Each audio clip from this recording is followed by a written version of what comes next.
ایک مرتبہ پھر آپ کو پروگرام میں خوش آمدید کہتا ہوں۔ ناظرین کرام، حضرت جنید بغدادی رحمہ اللہ تعالی بہت بڑے بزرگ ہیں۔ آپ کی وصال کے بعد آپ کو کسی نے خواب میں دیکھا، سوال کیا کہ اللہ سبحانہ و تعالی نے آپ کے ساتھ کیا معاملہ کیا؟ آپ نے فرمایا سارے علوم و حقائق تو فنا ہو گئے، یہاں کچھ کام نہ ہے، اگر کچھ کام آیا تو وہ صرف 2 چھوٹی چھوٹی رکعتیں کام آئیں جو میں آدھی رات کو پڑھا کرتا تھا، یعنی تہجد۔ ہم تہجد کو اہمیت نہیں دیتے ناظرین، اور حضرت جنید بغدادی رحمہ اللہ تعالی کیا فرما رہے ہیں خواب میں آ کر کہ وہ 2 چھوٹی چھوٹی رکعت میرے کام آئی۔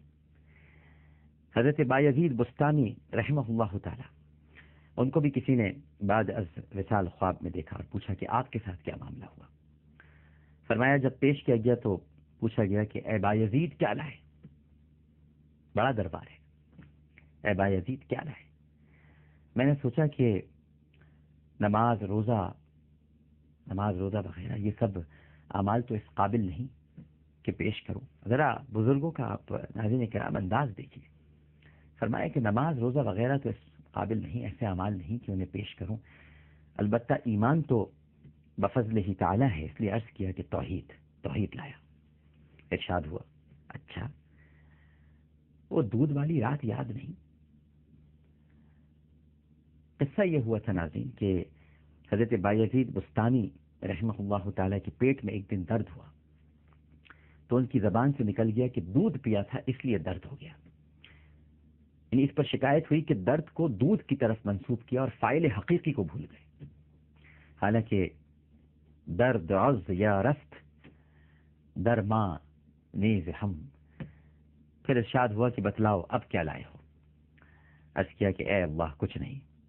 فرمایا کہ ایک عمل تمہارا ہم کو بڑا پسند آیا ہے بایزید، جاؤ تمہیں اسی وجہ سے بخشتے ہیں۔ ایک مرتبہ ایک بلی کا بچہ سردی میں ٹھٹر رہا تھا، تم نے اس کو لے کر اپنے پاس لٹا لیا اور ساری رات وہ تمہارے پاس لیٹا رہا اور تم اس ٹھٹرے ہوئے بچے کو اپنے پہلو میں لٹا کر گرمی دیتے رہ گئی تمہاری بزرگی اور تمام حقائق۔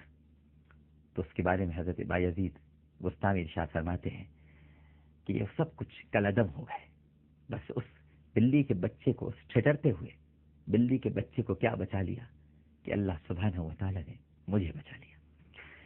ناظرین کرام، کچھ واقعات اور بھی ایسے ہیں۔ ایک بزرگ فرماتے ہیں کہ ایک نبی علیہ السلام ایک مقبرے پر گزرے جس میں نئی سی قبریں بنی ہوئی تھیں، پاس گئے تو معلوم ہوا کہ اکثر معذب ہے، یعنی ان پر عذاب ہو رہا ہے۔ دعا کی اور آگے گزر گئے۔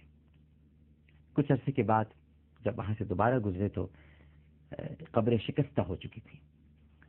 جب پہنچے وہاں پر تو معلوم ہوا کہ سب کے سب مغفور اور روح و ریحان میں ہیں۔ حیرت ہوئی اور جناب باری میں عرض کی کہ اے باری تعالی، مرنے کے بعد ان کا کوئی عمل تو ہوا نہیں، تو پھر مغفرت کا سبب کیا ہوا؟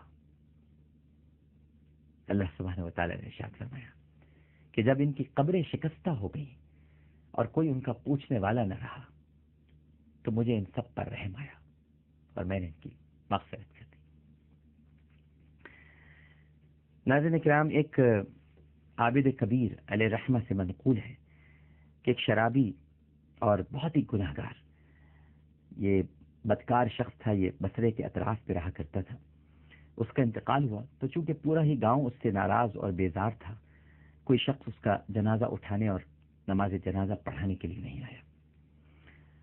مجبوراً اس کی بیوی نے 2 مزدوروں سے درخواست کی اور ان مزدوروں سے جنازہ اٹھوا کر قبرستان پہنچایا۔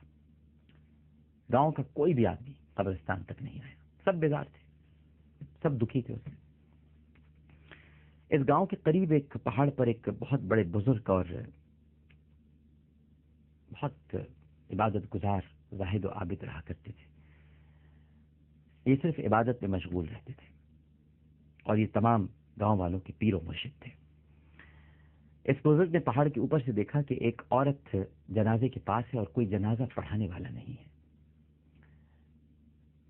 لہٰذا ناظرین کرام، یہ بزرگ جو کبھی پہاڑ سے اترتے نہیں تھے، یہ منظر دیکھنے کے بعد پہاڑ سے نیچے اترے. اور جب گاؤں والوں کو معلوم ہوا کہ ہمارے پیر و مرشد اس بدکار کی نماز جنازہ پڑھانے کے لیے پہاڑ سے اتر پڑے ہیں، تو پھر سارا کا سارا گاؤں وہاں پر پہنچ گیا. پھر اس بزرگ اور تمام گاؤں والوں نے نماز جنازہ پڑھ کر اس شخص کو دفن کر دیا. بزرگ نے بتایا کہ میں سو رہا تھا، میں نے خواب میں دیکھا کہ ایک عورت جنازہ لیے بیٹھی ہوئی ہے اور کوئی نماز جنازہ پڑھانے والا نہیں ہے. تو خواب ہی میں مجھ سے کسی نے کہا کہ تم پہاڑ سے اترو اور پہاڑ سے اتر کر اس کی نماز جنازہ پڑھاؤ، کیونکہ اس میت کی مغفرت ہو چکی ہے. اس خواب کو سن کر لوگ تعجب سے سر دھننے لگے، کیونکہ بھائی وہ تو بیدار تھے، اس سے تو کوئی ملنے کو تیار نہیں تھا. تعجب سے سب سر دھننے لگے اور پھر اس بزرگ نے اس عورت سے اس کے شوہر کا حال پوچھا. اس عورت نے بتایا کہ لوگ سچ کہتے ہیں، میرا شوہر بہت ہی بدکار تھا، بہت گناہگار تھا، واقعی اس میں کوئی شک نہیں ہے. دن بھر شراب خانے میں ہی رہا کرتا تھا، شراب ہی پیا کرتا تھا. بزرگ نے پوچھا کہ تم نے اس کا کوئی نیک عمل بھی دیکھا ہے، کوئی ایسی بات جو تم بتا سکو؟ عورت نے کہا کہ جی ہاں، وہ گنہگار ہونے کے باوجود 3 اچھی باتوں کا بہت پابند تھا. ایک تو یہ کہ وہ رات بھر شراب خانے میں شراب پیتا تھا، مگر صبح اس کا جب نشہ اتر جاتا تھا تو وہ اکیلا زار و قطار رویا کرتا تھا اور یہی کہتا تھا کہ اے میرے رب، تو جہنم کے کون سے گوشے میں مجھ خبیث کو ڈالے گا؟ یہ سن کر بزرگ اس کی مغفرت کا راز سمجھ گئے اور پھر وہ اس میت کے لیے دعائیں کرتے ہوئے پہاڑ پر چڑھ گئے. ناظرین کرام، اللہ کی رحمت سے کیسے مایوس ہو جائے. آپ دیکھیے کہ گنہگار تھا، لیکن گناہ کے بعد رو رو کر اپنے آپ کو خبیث کہتا تھا اور اللہ سبحانہ و تعالیٰ کے حضور فریاد کرتا تھا کہ میرے رب، جہنم کا کون سا کونا ہوگا جہاں تو مجھے ڈالے گا؟ اللہ کو اس کی یاد ہی پسند آ گئی کہ ڈرتا تو ہے، کم از کم اسے یہ تو معلوم ہے کہ اس کا کوئی رب ہے. یہاں تو بدقسمتی سے شہر کے حالات اور ملک کے حالات ایسے ہیں کہ ٹارگٹ کلرز تو یہ بھی بھول گئے ہیں کہ ان کا کوئی رب ہے. بس آتے ہیں، نکلتے ہیں اور کسی مسکین کو، لاچار کو، بے بس کو گولی مار کے چلے جاتے ہیں. خود کو حملہ آور آتے ہیں، اپنے آپ کو پھاڑتے ہیں اور کئی لوگوں کی لاشیں کوئی دیوار پر گوشت کا ٹکڑا چپکا ہوا ہے، کسی کا دھڑ الگ ہے، کسی کا سر الگ ہے. یہ سب بھول گئے ہیں کہ ان کا کوئی رب ہے، لیکن اسے معلوم تھا کہ اس کا کوئی رب ہے. اللہ تعالی ہم سب کو توبہ کی توفیق عطا فرمائے. پروگرام پیش کرتے ہوئے کوئی غلطی، کوئی سہو تو اپنے رب کے حضور معافی کا خواستگار اور توبہ کا طلبگار ہوں، اور میری کوئی بات آپ کی طبیعت پر گرا گزری ہو تو آپ سے بھی معافی چاہتا ہوں. انشاءاللہ زندگی رہی تو کل اسی وقت، اسی چینل اور اسی پروگرام کے ساتھ دوبارہ حاضر ہوں گا.